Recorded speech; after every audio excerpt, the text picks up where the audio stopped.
Muy bien, entonces vamos a leer Romanos capítulo 3, versículo del 21 al 28. Dice la palabra del Señor. Pero ahora, aparte de la ley, se ha manifestado la justicia de Dios, testificada por la ley y por los profetas. La justicia de Dios por medio de la fe en Jesucristo, para todos los que creen en Él, porque no hay diferencia. Por cuanto todos pecaron y están destituidos de la gloria de Dios, siendo justificados gratuitamente por su gracia, mediante la redención que es en Cristo Jesús, a quien Dios puso como propiciación por medio de la fe en su sangre, para manifestar su justicia a causa de haber pasado por alto en su paciencia los pecados pasados, con la mira de manifestar en este tiempo su justicia, a fin de que Él sea el justo y el que justifica al que es de la fe de Jesús. ¿Dónde pues está la jactancia? ¿Queda excluida? ¿Por cuál ley? ¿Por la de las obras? No, sino por la ley de la fe. Concluimos pues que el hombre es justificado por fe sin las obras de la ley. Amén. Oramos al Señor. Padre Santo, nos acercamos a tu palabra, Señor, reconociendo nuestra indignidad, nuestras limitaciones, pero reconociendo también que tu palabra es grande, poderosa. Te ruego que hoy puedas hablarnos, que utilices este instrumento tuyo, Señor, y que a pesar de todas sus limitaciones pueda transmitir tu mensaje, tu palabra, el mensaje que se centra en la salvación.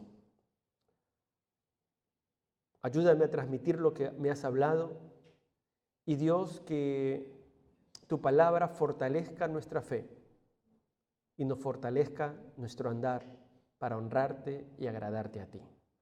Háblanos hoy, Señor, te lo pedimos en el nombre de Cristo Jesús, Señor. Amén. Amén. Una vez más, buenas tardes, amados hermanos y amigos que también nos acompañan. La semana pasada nos quedamos en Romanos capítulo 3, versículo 20. Hasta ahí nos quedamos, Romanos 3, 20. Y hemos visto que en los primeros 3 capítulos del libro de Romanos, el apóstol Pablo nos ha explicado la condición en que se encuentra la humanidad. El libro o el apóstol tomó 64 versículos en estos 3 capítulos para hablarnos de la condición del hombre. ¿Cuál es nuestra condición? Romanos 3:9 lo sintetiza. Dice, todos están bajo pecado. Entonces el resumen, todos estamos bajo pecado. No hay justo ni un uno, todos estamos en pecado. Todos los hombres y las mujeres, sin excepción alguna, de toda la historia, que nacieron y que nacerán, estarán o están y estarán bajo el poder, gobierno, dominio, control del pecado, tanto por naturaleza como por práctica. Estamos bajo el control del pecado. Y si estamos bajo el control del pecado, entonces ¿qué ocurre? No estamos incapacitados de salvarnos a nosotros mismos. Es más, estamos incapacitados, no podemos agradar a Dios. Ninguna obra que hagamos, por más buena que sea, nos servirá para entrar al cielo. No, tú y yo, por nuestras obras, no podemos entrar en el cielo, ya que por causa del pecado, decía el profeta Isaías 64:6, somos como suciedad. Somos como suciedad y todas nuestras justicias como trapo de inmundicia. El hombre está perdido completamente. Lo veíamos la semana pasada cuando Romanos 3, versículos del 10 al 12 dice, no hay justo ni aun uno. No hay quien entienda, no hay quien busque a Dios. Todos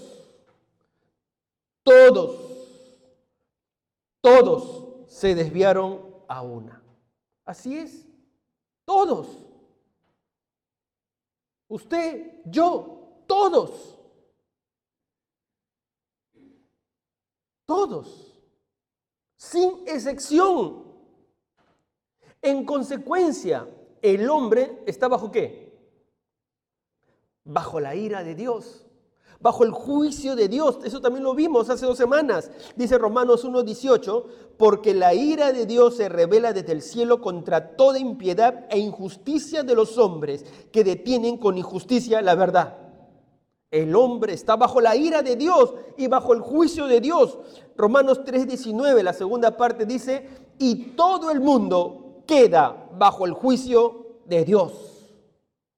Esto hemos estado viendo estas semanas, que por nuestros pecados estamos bajo el juicio de Dios. En otras palabras, camino al infierno eterno, que dice Apocalipsis 20:15. El que no se halló inscrito en el libro de la vida fue lanzado al lago de fuego. Hasta ahí hemos visto el libro de Romanos. Y es un panorama, ¿cómo es el panorama? Oscuro, sombrío para el ser humano. Si hasta aquí se quedaba el libro de Romanos, no habría esperanza, porque estaríamos condenados por nuestro pecado, por nuestra naturaleza y práctica de pecado. Estaríamos bajo la ira, bajo el juicio de Dios y diríamos ir al infierno, y Dios sigue siendo santo y justo.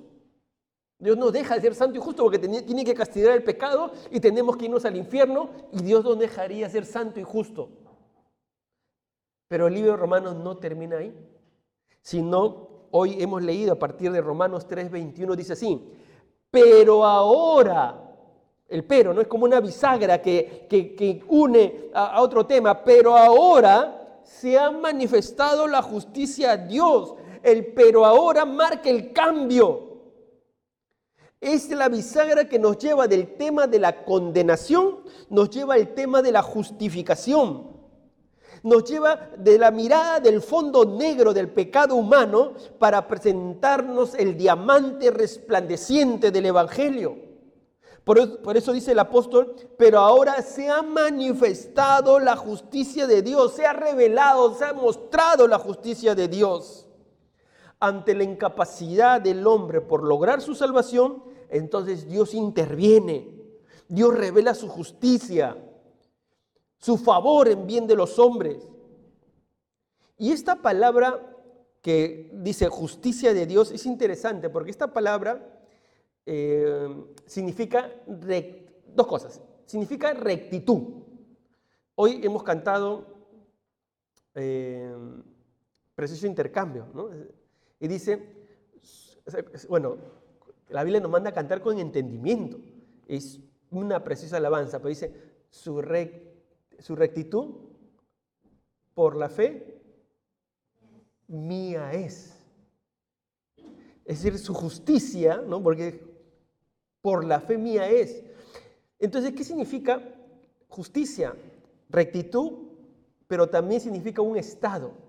Un estado, lo voy a explicar un poquito más adelante, un estado. El estado en que nos encontramos por la justicia de Dios, que somos declarados justos. O sea, la justicia de Dios es su rectitud, pero también un estado que Dios nos convierte en, siendo culpables, declarados justos. Ahora, ¿cómo podría un Dios justo salvar al hombre, culpable de todos sus delitos, merecedor del castigo eterno, sin comprometer su justicia? Porque Dios tiene que castigar el pecado. Él dijo en su palabra, el alma que pecare, esa morirá. Y si todos pecamos, todos tenemos que morir. Tú y yo no merecíamos la muerte eterna. Pero ese Dios justo también es un Dios de amor. Por tanto, hizo uso de su misericordia. Y en la persona de su Hijo Jesucristo, Cristo vino a cumplir la ley. Se convirtió en nuestro sustituto. Tú y yo teníamos que pagar nuestra deuda por nuestros pecados, pero Cristo lo pagó. Como dice 2 Corintios 5:21, al que no conoció pecado, por nosotros lo hizo pecado, para que nosotros fuésemos hechos, ¿qué dice? Justicia de Dios en él. Cristo cargaba tu pecado y mi pecado. Toda la ira de Dios caía sobre él. La ira que tenía que caer sobre nosotros caía sobre Él. Y al resucitar nuestro Señor Jesucristo, la salvación y la justicia de Dios se lograron a la perfección. Dios nunca dejó de ser justo, porque castigó a alguien por nuestros pecados, nuestro Señor Jesucristo. Y nunca dejó de ser un Dios de amor, porque nos libró a ti y a mí de su castigo, de su ira y de su juicio. De esta manera, su justicia se convirtió en la mayor muestra de amor hacia nosotros, como dice Pedro, 1 Pedro 3:18, porque también Cristo padeció una sola vez por los pecados, el justo por los injustos, para llevarnos a Dios. Ahí está la muestra de amor. La muestra de amor, la justicia de Dios, que ahora Pablo nos explica un poco más. En estos pasajes que hemos leído de Romanos, vemos las implicancias de la justicia de Dios. Y hoy te voy a compartir 7 implicancias. 7 implicancias con respecto a la justicia de Dios. Así que quiero que vayamos con nosotros, vamos a ir al texto, vamos a zambullirnos en el texto de la palabra de Dios y vamos a ir implicancia tras implicancia. Amén. Primera implicancia. La justificación no es por obra, no es por obras. Ahí debería yo añadir, no es por obra humana, porque es por la obra de Cristo, ¿no? No es por obra humana. Venía pensando esto, no es por obra humana. Dice Romanos 3:21. Pero ahora, aparte de la ley, se ha manifestado la justicia de Dios, testificado por la ley y por los profetas. Pero noten esta primera parte. Pero ahora dice, aparte de la ley. ¿Qué se refería a la ley? Era la ley que tenían que cumplir, la ley del Antiguo Testamento, los mandamientos tenían que cumplirse. Y un judío pensaba así, tengo que cumplir todos los mandatos para ganarme el cielo. Ahora la pregunta es, ¿ellos podían cumplir la ley? La semana pasada aprendimos que la ley nadie podía cumplirla. Nadie podía cumplir estrictamente la ley de Dios porque somos pecadores. Nadie podía llegar a tener una debida relación con Dios por ese medio. Nadie puede cumplir perfectamente todos los mandamientos de la ley de Dios. Y vimos también la semana pasada que la ley no fue dada para salvación, sino para mostrarnos que es imposible cumplirla. Es imposible cumplirla por causa del pecado. Y esto es importante entender, mi amado hermano, porque a veces uno cree que se gana la salvación. Y eso hace de que seamos ingratos con Dios. Pero la salvación no es por obras humanas porque no podemos cumplir la ley de Dios. Y Pablo lo vuelve a resaltar en Romanos 3, 27 y 28. Mire, él más adelante lo vuelve a resaltar para que quede claro. Él dice, ¿dónde pues está la jactancia de aquellos moralistas? Yo soy moralista, yo soy muy bueno, yo cumplo la ley. No, ¿qué excluida? ¿Por cuál ley? ¿Por la de las obras? No, sino por la ley de la fe. Concluimos pues que el hombre es justificado por fe sin las obras de la ley. Entonces, no, la salvación no es por obras. El propósito de la ley era hacernos conscientes de nuestro pecado, de nuestra debilidad por el pecado, que no podemos justificarnos por las obras de la ley, no podemos cumplirla. La salvación que Dios da no necesita de obras humanas. Amén. La salvación que Dios nos da no necesita de obra humana. Entonces no es por obra humana. Tú y yo no podemos ganarnos la salvación y eso tiene que estar claro.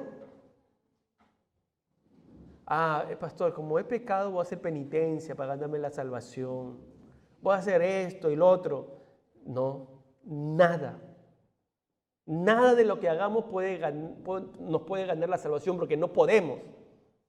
Somos pecadores, no podemos. ¿Qué más dice Pablo? Segundo, se fundamenta la justificación en la revelación escrita de Dios. Su fundamento de esta verdad no es una idea de alguien, de una iglesia, de un pensamiento. No, no, no, no. Esto viene de Dios. Se fundamenta en la ley escrita de Dios. Volvamos a leer el versículo 21 y vamos a poner énfasis en la segunda parte. Dice, pero ahora, aparte de la ley, de las obras, se ha manifestado la justicia de Dios. Y dice el apóstol, testificada por la ley y por los profetas. Lo que está diciendo el apóstol es que esto no es algo nuevo. La salvación no es una verdad oculta en el Antiguo Testamento. No, ya esto se hablaba por la ley, por los profetas. Desde el Génesis se hablaba de la salvación por la justicia de Dios. Génesis 15:6, hablando de Abraham, dice, y creyó a Jehová y le fue contado por... Ya esta enseñanza estaba en el Antiguo Testamento. No era nueva. Solamente que se cumple cabalmente con Jesucristo. El Salmo 32, 1, 2 dice, bienaventurado aquel cuya transgresión ha sido perdonada y cubierto su pecado. Bienaventurado el hombre a quien Jehová no culpa de iniquidad. ¿Os dais cuenta? Aquí está la verdad. La verdad de que, fundamentada en la palabra, la justicia de Dios se revela en la palabra de Dios. Habacuc 2:4 dice, mas el justo por su fe vivirá. Entonces el tema de la justicia de Dios o salvación de Dios que Dios da al pecador no es nuevo. Tiene su fundamento en la palabra de Dios. Esta es la enseñanza, mi amado hermano, que viene de Dios. No es doctrina de hombres. Esto viene de Dios. Amén. Esto viene de Dios para ti y para mí. ¿Cómo es la justicia de Dios? No es por las obras que hagamos, sino es por la fe en Jesucristo. Es lo tercero que dice el apóstol Pablo en el versículo 22, y voy a leer hasta el 23, pero con énfasis en el versículo 22. Dice, la justicia de Dios por medio, ¿qué dice? La justicia de Dios por medio de la fe en Jesucristo, para que todos los que creen en Él, porque no hay diferencia, por cuanto todos pecaron y están destituidos de la gloria de Dios. Lo primero que nos dice es que es por la fe. La única forma de adquirir la justicia de Dios, la salvación de Dios, es por medio de la fe en Jesucristo.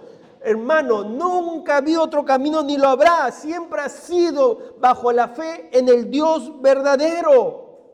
Ese es el camino de la salvación. Los hombres del Antiguo Testamento tenían que ver la promesa hacia el futuro, que venía un Mesías, tenían que creer en el Mesías. Siempre ha sido el mismo camino por la fe en el Mesías, en Cristo. Y Pablo lo vuelve a referir en el versículo 26 que hemos leído, Romanos 3:26, y con la mira de manifestar en este tiempo su justicia, a fin de que Él sea el justo y el que justifica al que es de la fe de Jesús. Mi amado hermano, allí está la salvación en Jesús. En Jesús. Y Pablo quería que se quede claro, es en Jesús, no es por obras, es por la fe en Jesús. Y Pablo lo vuelve a recalcar en el capítulo 5, Romanos 5:1. Justificados pues por la fe, tenemos paz para con Dios por medio de nuestro Señor Jesucristo. ¿Cómo obra la justificación? En base a la fe en Jesucristo. ¿Cuántos dicen amén? Ahora, hay que aclarar algo importante, mis amados hermanos. Cuando hablamos de la fe, hablamos de la fe que se deposita en Jesús.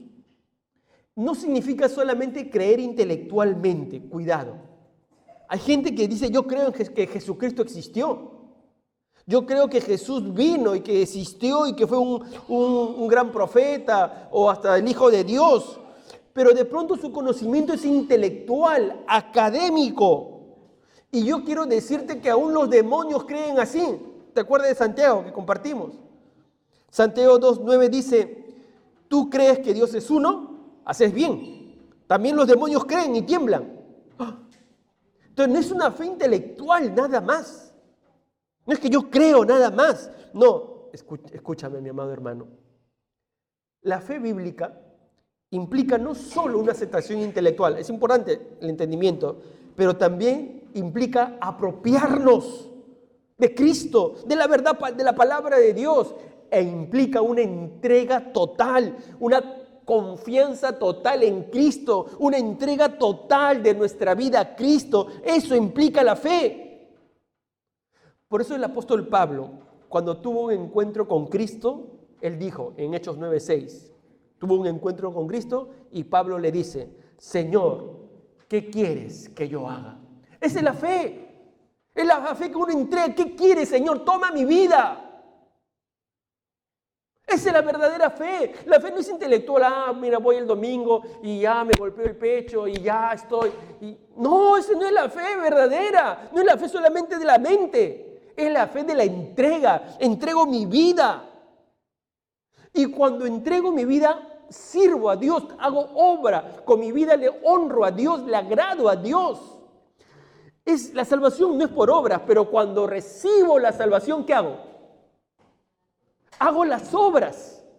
Las obras que yo hago no es para ganarme la salvación. No, no, no. Una vez que he recibido la salvación, entonces comienzo a hacer buenas obras. Como Santiago también lo dice, Santiago 2:18. Pero alguno dirá: tú tienes fe y yo tengo obras. Muéstrame tu fe sin tus obras, y yo te mostraré mi fe por mis obras. Claro, por las obras no me gano la salvación, pero cuando recibo la salvación, porque mi fe la he entregado en Jesús, entonces mi vida cambia, mi vida es transformada. Entonces muestro las obras de mi vida, mis acciones cambian. Esa es la fe en Jesús, una entrega total a Jesús. Y siempre ha sido así y siempre será, mi amado hermano. Antes, cuando entregaba su vida a Jesús, podía morir. Hoy de pronto no, por lo menos aquí en España. Pero siempre es entrega total. Siempre es entrega total. Algunos maestros de la Biblia que reflexionan en la palabra de Dios dicen: de pronto en este tiempo necesitamos una persecución para ver quién es verdaderamente quién en la iglesia de Dios. Mi amado hermano, la salvación es por una fe de completa entrega total al Señor. Cuando me entrego totalmente al Señor, lo sigo, me aferro a Él, me aferro a Él, me aferro a Él. Y busco que agradarle, busco que honrarle. Amén. ¿Voy bien, hermanos? ¿Sí? ¿Se va comprendiendo? Vale. 4. Es para todos los que creen en Cristo. Volvamos a leer el versículo 22 y 23. La justicia de Dios por medio de la fe en Jesucristo. Pero miramos la segunda parte. Dice: para todos los que creen en Él, porque no hay diferencia. ¿Por qué no hay diferencia? Versículo 23. Por cuanto todos pecaron y están destituidos de la gloria de Dios. Lo que nos dice la palabra de Dios es que la justicia de Dios es para todos aquellos que creen en Cristo. Cualquier persona que cree en Jesucristo como su Señor y Salvador será salvo. No hay diferencia. Ya el apóstol lo había dicho en Romanos 1:16, que es para todo, judío y griego. Para todos. Para todos. Pastor, esa persona no me cae, que se vaya al infierno, ¿no, pastor? Bueno, todos nos merecemos el infierno, pero nosotros no podemos hacer acepción de personas. Pastor, mire, yo le comparto a todos el evangelio, menos a mi vecino, porque es mi vecino, pastor, no lo soporto. No, el evangelio es para todos los que creen en Cristo. Jesús mismo dijo en Juan 6:37, el que a mí viene, no le echo fuera. Es para todos. Cualquier persona que se arrepiente y rinde su fe, su corazón, su confianza en Jesús, ya sea un asesino, ya sea una prostituta, ya sea un ladrón, ya sea alguien con problemas sexuales o de género, ya sea cualquier persona, si viene a Jesús, será salvo. Amén. No existe distinción alguna. No existe distinción. Todos somos pecadores. Todos estamos destituidos de la gloria de Dios. Todos. No sé si puedes retroceder, Juan. Todos estamos destituidos. Todos hemos pecado. Todos. Para el Señor no hay excepción. No, es que mis pecados no son como los de otros. No, todos. Todos hemos pecado y estamos destituidos de la gloria del Señor. Entonces la salvación es para todos aquellos que creen en Cristo. Amén. ¿Sí? Entonces, hemos visto que la salvación no es por obra humana. No es por obra humana. La salvación es en base a la revelación de Dios. La salvación es por la fe en Jesús, entrega total. Es para todos los que creen en Cristo. 5. La justicia de Dios es gratuita por la gracia de Dios. Es gratuita por la gracia de Dios. Romanos 3:24 dice, siendo justificados, ¿qué dice? Gratuitamente por su gracia, mediante la redención que es en Cristo Jesús. Justificados gratuitamente por su gracia. ¿Cómo se llama esta serie de Romanos? ¿Os acordáis? Justificados por su gracia. De ahí nace nuestro título. No se olvide, justificados por su gracia. Ese es nuestro título de nuestra serie, en base a este pasaje. Porque la justicia de Dios es gratuita por su gracia. Dios justifica a los creyentes gratuitamente por su gracia. Esta palabra justificar que es vital y que sirvió para la reforma donde nacen los protestantes. Esta palabra justificar, que tiene que ver con la justicia de Dios, ya le decía que justicia es la rectitud de Dios, pero también implica un estado. ¿Qué estado significa? El declarar justo. Cuando la Biblia dice que somos justificados, quiere decir que hemos sido declarados justos. ¿Nosotros qué éramos? Pecadores, condenados. Somos pecadores, estamos condenados. Pero cuando la Biblia dice que hemos sido justificados, quiere decir que hemos sido declarados justos. La imagen es de un tribunal. Este es un término legal. El hombre está ante el tribunal de Dios. El hombre tiene que ser condenado por sus pecados cometidos. Tenemos que ser condenados. Pero en lugar de ser condenados por haber depositado nuestra fe en Cristo, el hombre judicialmente es declarado justo. Es declarado no culpable, absuelto, es librado de todo castigo y a partir de allí es adoptado como hijo de Dios. Ese es justificar, ser declarado justo. En otras palabras, nuestra condición cambia delante de Dios. Nuestros pecados son enterrados, somos libres. Nuestra justificación es por la obra de Cristo. Y esta justificación es gratuita. Es algo que recibimos no por haberlo ganado, no por merecerlo.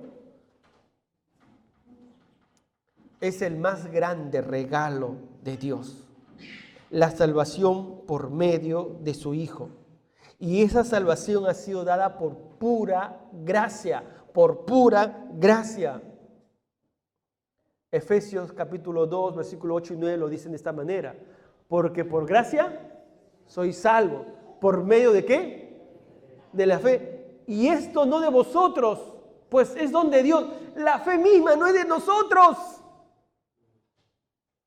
Es un regalo de Dios.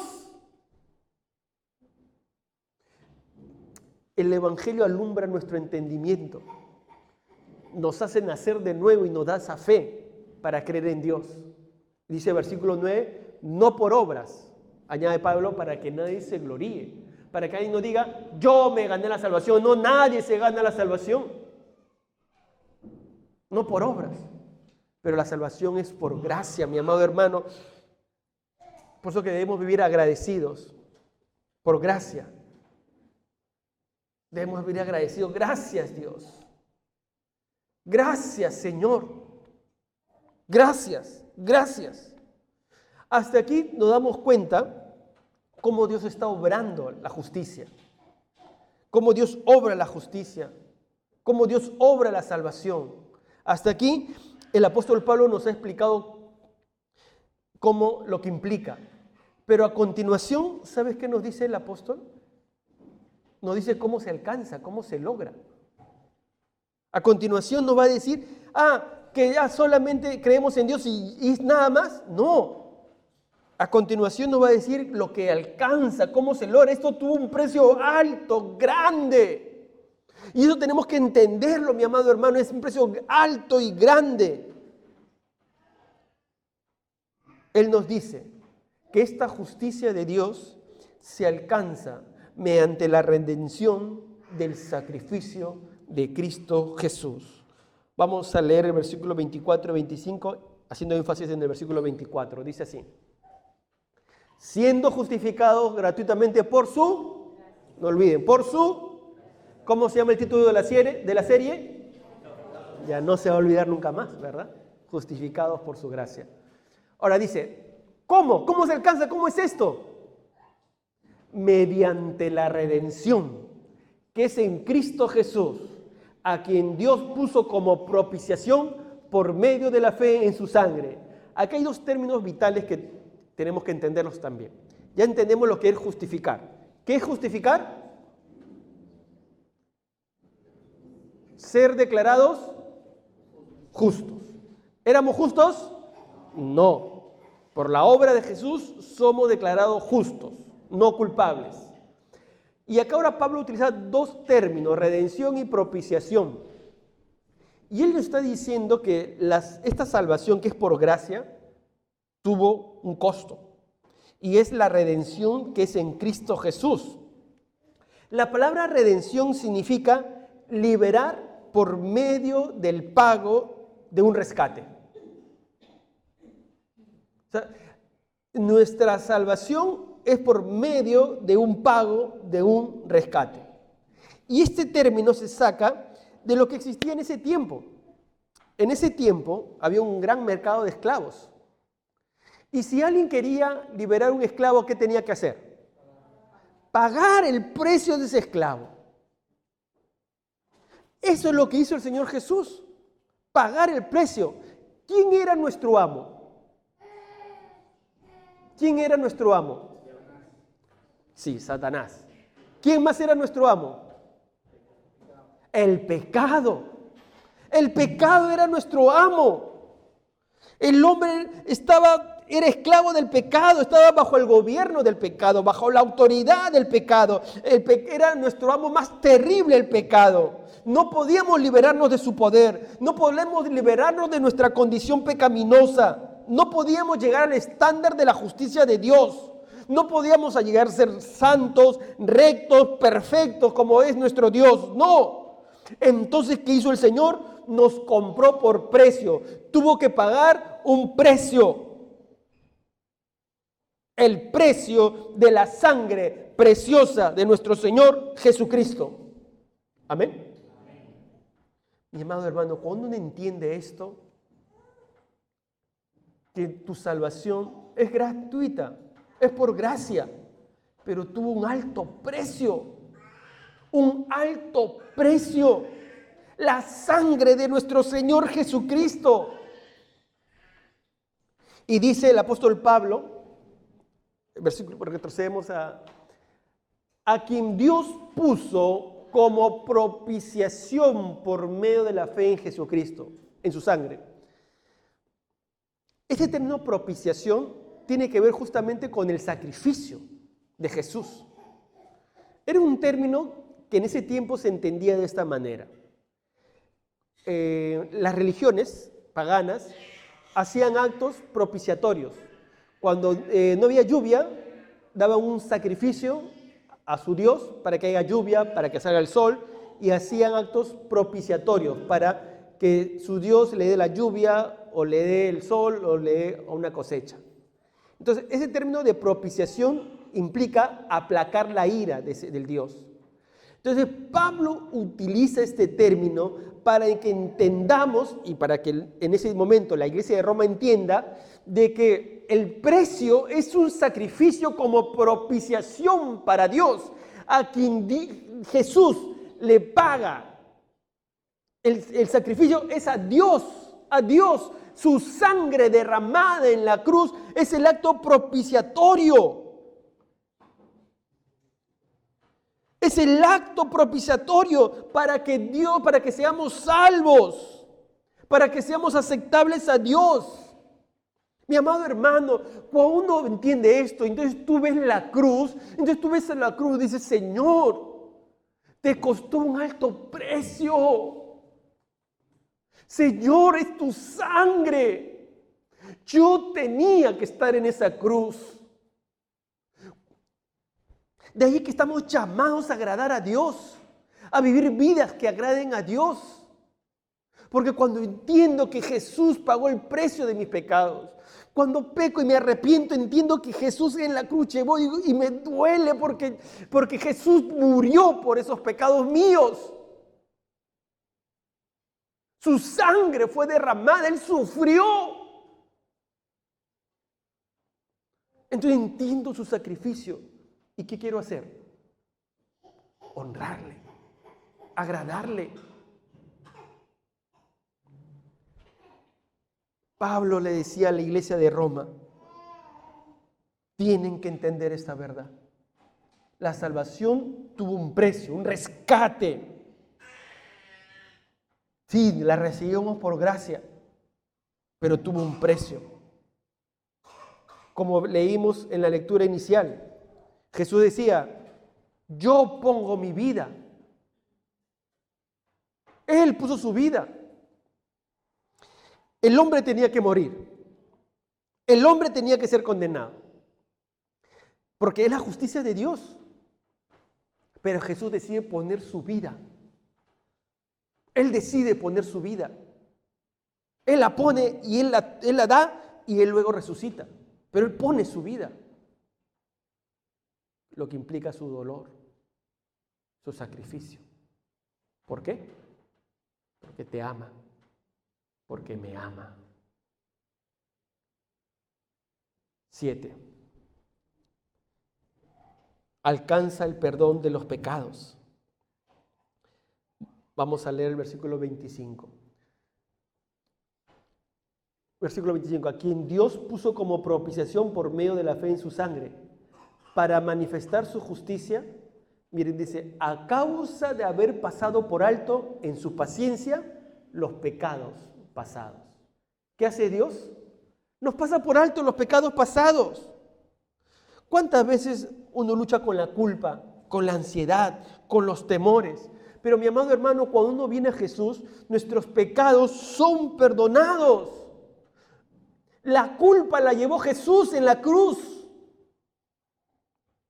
Entonces Él nos hace libres. ¿Libres para qué? ¿Para qué?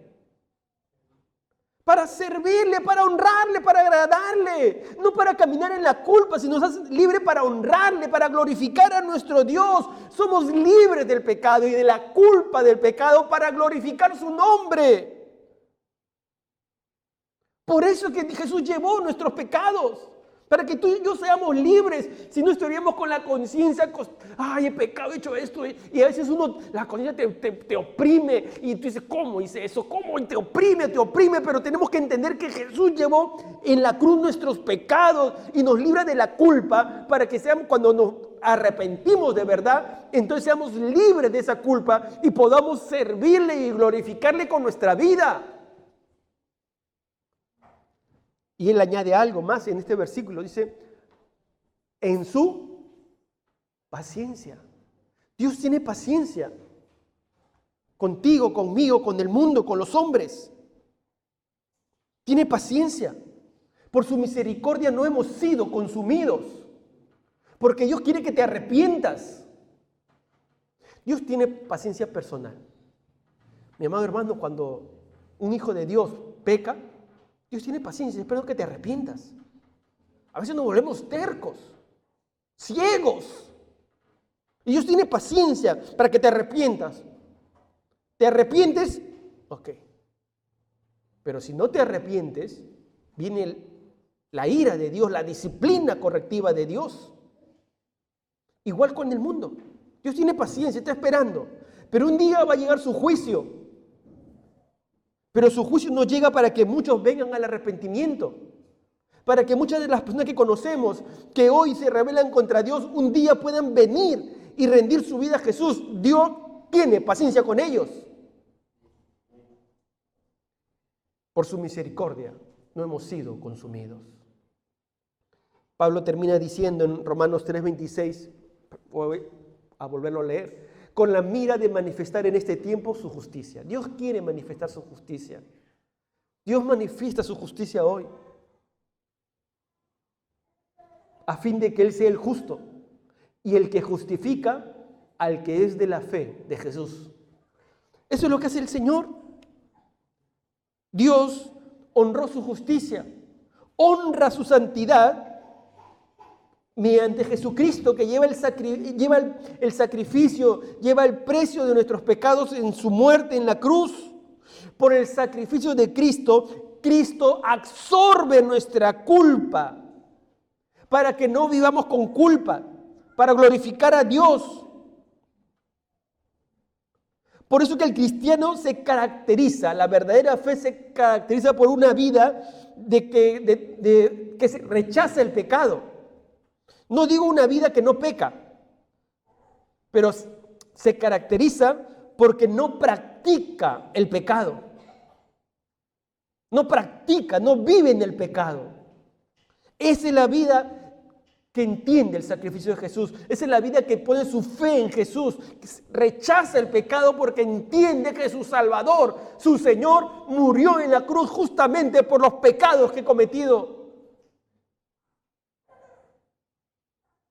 Por eso es que, mi amado hermano, el principio que nos lleva al arrepentimiento es cuando entendemos que estamos ofendiendo a Dios. Entonces uno dice, Señor, ¿cómo pude hacer esto? Ofendiéndote a ti, tú llevaste en la cruz nuestros pecados. No es que, bueno, me arrepiento mañana y me arrepiento. No es el dolor que ofendo a mi Dios, a mi Salvador que murió en esa cruz por mí. Esa es la justificación, mi amado hermano. Esa es la justificación. Jesús, Dios no podía comprometer su justicia y santidad. Si comprometía su justicia y santidad, ¿qué ocurría? Ya no era Dios. Él no podía comprometer su justicia y su santidad. Tenía que castigar el pecado. Y Jesús dice, yo pago el pecado. Y en la cruz nos muestra la gran obra de amor. Porque no solamente obra la justicia y la santidad de Dios, sino también es la mayor muestra de amor. Alguien que dio su vida porque me ama. Alguien que dio su vida porque me ama. Hace un tiempo, o más de un año, de pronto corrió un video en las redes que quizás usted lo ha visto. Un video de un padre que está en una corte norteamericana. Ustedes saben que cuando alguien comete una infracción de tráfico en Estados Unidos va ante un juez de tráfico, de tránsito. Y se ve un padre de 93 años que había infringido las normas de velocidad. Está ante el juez y el juez le pregunta qué pasó. Y él dice, mire, señor juez, yo no acostumbro a ir a alta velocidad, pero llevaba a mi hijo a un control urgente por un examen de sangre. Cada 2 semanas llevo a mi hijo discapacitado a esos exámenes de sangre. Su hijo tenía cáncer. Entonces el juez le pregunta, ¿y qué edad tiene su hijo? Discapacitado. Mi hijo tiene 63 años. El juez lo absuelve y le dice al final, Dios le bendiga, Señor, por su obra. Porque era la muestra de un padre que amaba a su hijo, un padre que se preocupaba por su hijo, un padre de 93 años que cuidaba a su hijo de 63 años. ¿Sabes? Así es el amor de Dios. Solamente que el amor de Dios es infinito, que dio la vida de su hijo por ti y por mí, porque te ama, porque me ama. Cierra tus ojos para orar.